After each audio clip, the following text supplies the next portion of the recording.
E vamos para mais um vídeo. Curiosidades. Paulo, o apóstolo de todos os povos. Sua aparência. Segundo o apócrifo, Atos de Paulo, ele era um homem de pequena estatura e parcialmente calvo, de pernas arqueadas, de compleição robusta, olhos próximos um do outro, e nariz um pouco curvado. Sabemos que esse homem, natural de Tarso, na Cilícia, outrora um dedicado judeu da seita dos fariseus, em dado momento de sua vida, se converteu à fé cristã. Depois disso ele se tornou o maior teólogo de toda a história do cristianismo. O jovem Saulo. Em Atos 21:39, Paulo diz: Eu sou judeu, natural de Tarso, cidade não insignificante da Cilícia. A partir desta afirmação, temos a primeira informação a respeito da origem do apóstolo. Da cidade de Tarso. Tarso era, no primeiro século, a principal cidade da província da Cilícia, que se situava no oeste da Ásia Menor. A cidade possuía um importante porto. Seu comércio era próspero em madeira, que era um dos seus principais artigos.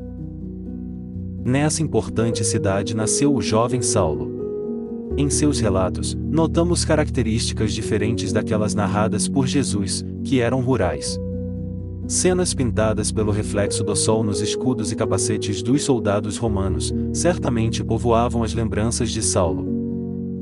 Os filósofos de Tarso eram na sua maioria, estoicos, e isso significa dizer que em Tarso a filosofia estoica teve grande influência naquela região, produzindo alguns dos mais nobres pensadores do mundo antigo. Atenodoro de Tarso é um grande exemplo. É quase impossível que esse grande filósofo não tenha influenciado o jovem Saulo. Não se sabe quando exatamente Saulo teve seu primeiro contato com esse mundo da filosofia, mas a certeza de que isso aconteceu é grande. Esse conhecimento lhe foi muito útil em sua pregação cristã, quando de maneira eloquente, conseguia despir tais filosofias à luz da revelação do conhecimento, recebido de Cristo, pelo seu Evangelho. Cidadão romano. Paulo possuía cidadania romana e isso ele mesmo disse ter adquirido por direito de nascimento. Podia-se obter a cidadania romana de várias maneiras. Podia inclusive ser comprada. Poderia se adquirir também como recompensa por algum serviço prestado a Roma. Não se sabe ao certo como Paulo tinha a cidadania romana, mas tudo indica que esse direito já havia sido concedido ao seu pai, e ele então o herdou. De descendência judaica. Em relação à fé religiosa de sua família, a descendência judaica foi deveras impactante.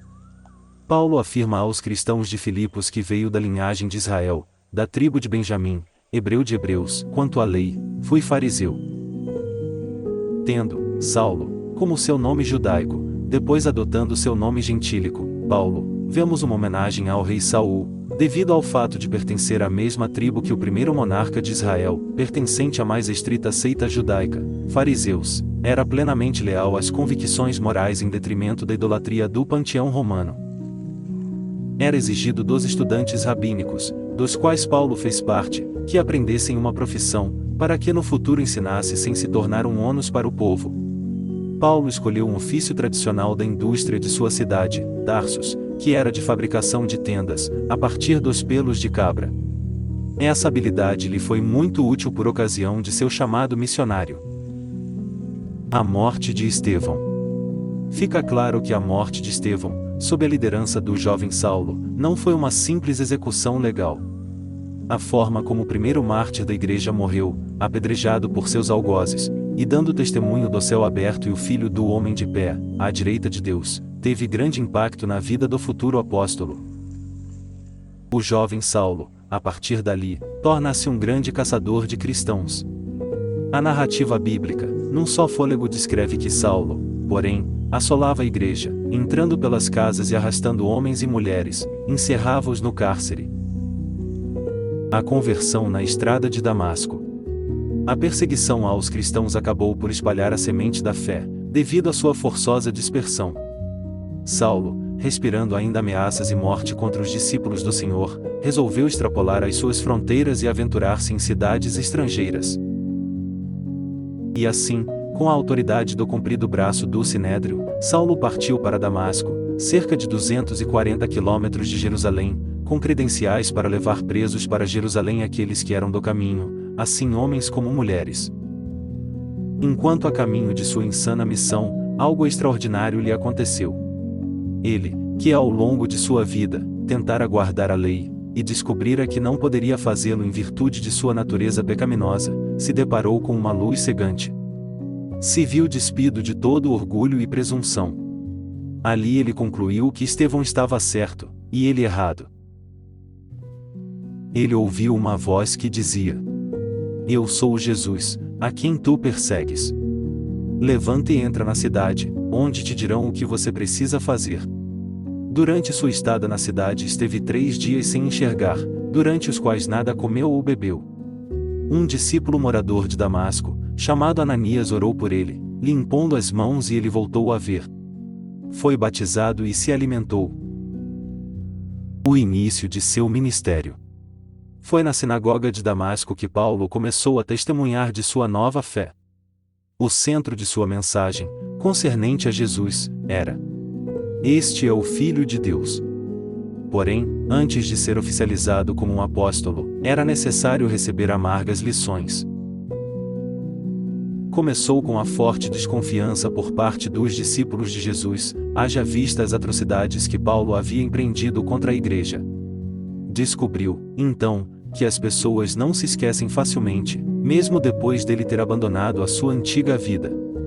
Junte-se a isso o ódio dos judeus, devido à sua deserção do judaísmo e sua antiga missão, a ponto de intentarem contra a sua vida. Escapando dessas ameaças, Paulo relata aos Gálatas que, decorridos 3 anos, então subia a Jerusalém. Trata-se de seu autoexílio na Arábia, onde alguns acreditam que ele esteve estudando as Escrituras e as reinterpretando, agora tendo a pessoa de Cristo como chave hermenêutica, e o cumprimento de todas as profecias do Antigo Testamento. Depois ele retorna a Damasco, e Barnabé é quem o leva para Antioquia, e da Antioquia para Jerusalém, a fim de receber as destras de comunhão dos apóstolos.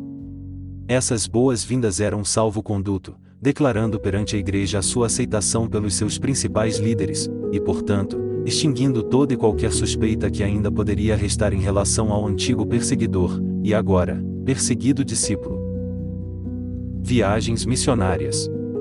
Foi como membros da então florescente igreja em Antioquia, que Paulo e Barnabé são enviados como missionários.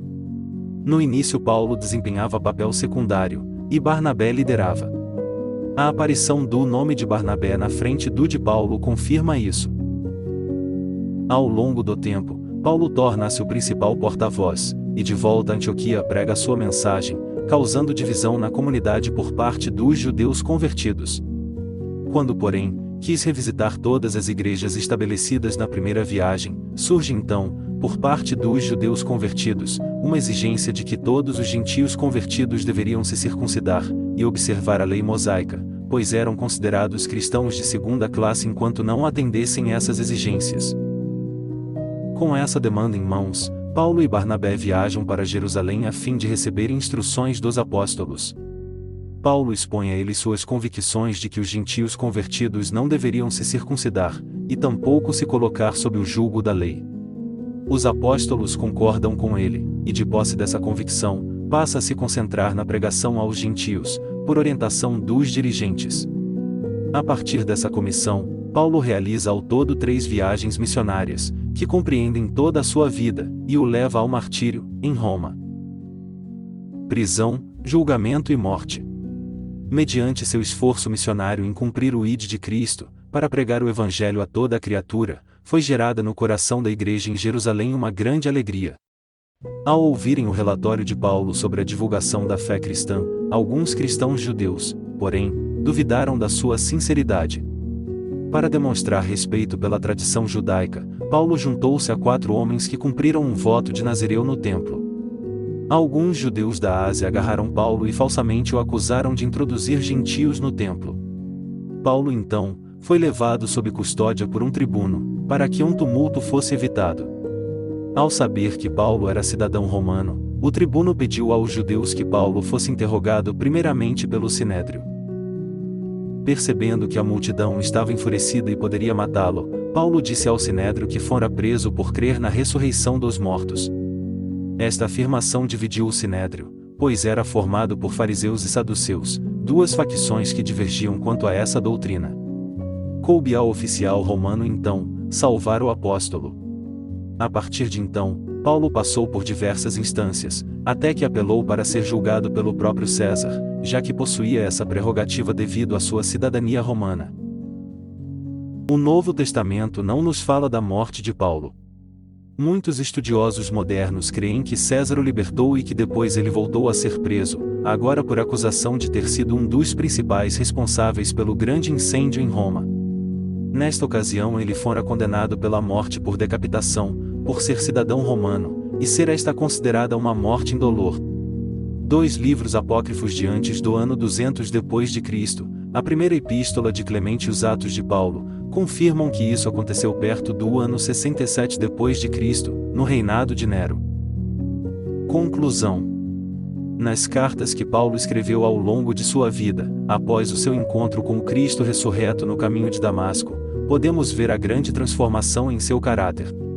Nesses escritos vemos Paulo como um amigo generoso, perdoador, afetivo, um homem de grande fé e coragem, mesmo diante de tantas adversidades. O seu comprometimento com Cristo era total, quer na vida, como na morte. Seu testemunho está fundamentado nas realidades espirituais. Tanto sei estar humilhado, como também ser honrado. De tudo em todas as circunstâncias, tanto de fartura, como de fome.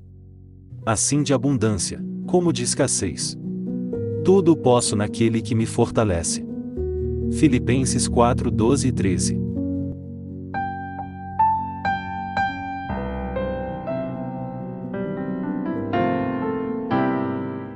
Obrigado e até o próximo vídeo.